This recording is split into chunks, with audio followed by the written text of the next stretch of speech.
طب وبعدين في قناة الزمالك ونسوان الزمالك، وبعدين طيب. طبعا انت بتسأل في ايه؟ اسمع الفيديو دوت وهقول لك فيه ايه. كل اللي بيطلبه نادي الزمالك هو العداله، ان كل واحد ياخد حقه، واظن دي حاجه مش صعبه، هو ده المتعارف عليه وده المفروض.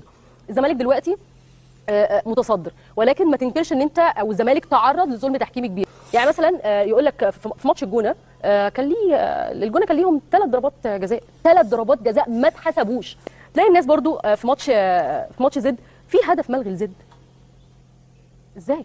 وغيرها كتير قوي قوي. بص يا سيدي، قناة الزمالك طلع علينا الصفرة ديت علشان تقول ان في ظلم تحكيمي على نادي الزمالك والكلام دوت. فازوا يبقى كده الدنيا تمام، اتغلبوا لا في ظلم تحكيمي.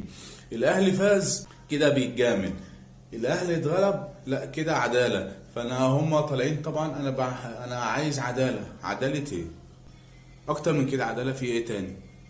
وبتقولي الاهلي عليه 3 ضربات جزاء في ماتش الجونه، 3 ضربات جزاء يا مفتريه. الاهلي ملوش ضربه جزاء في ماتش زد. حكم محمد البنا بيقول ان في ضربه جزاء للنادي الاهلي اللي هي لمسه يد، دي واضحه وصحيحه.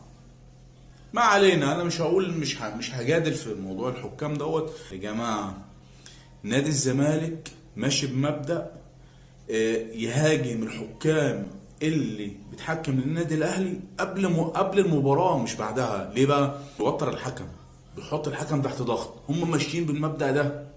فلا ده انت هتجامل، احنا عايزين عداله، احنا عايزين مش عارف ايه. العداله من وجهه نظركم ان الزمالك يفوز والاهلي ينغلب كده عداله؟ عداله ايه دي يا جماعه؟ اقسم بالله نادي الزمالك او قناه الزمالك تحديدا ماشيه بمبدا خطير جدا، محدش فاهمه. بيدعوا المظلوميه وبيضغطوا على الحكام قبل مباراه الاهلي وقبل مباراه الزمالك. كان يضغط الحكم يبقى الحكم متوتر.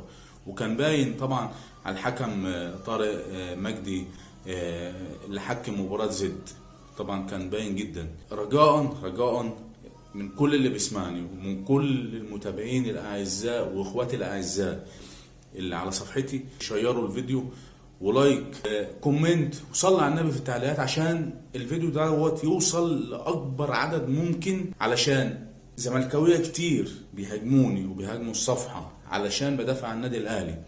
عايزين الصوت ما يبانش، عايزين مسرحيه المظلوميه وطالقين علينا البت الصفرة ديت واللي على قناه الزمالك واللي على شكلتها. كله دوت هجوم وضغط.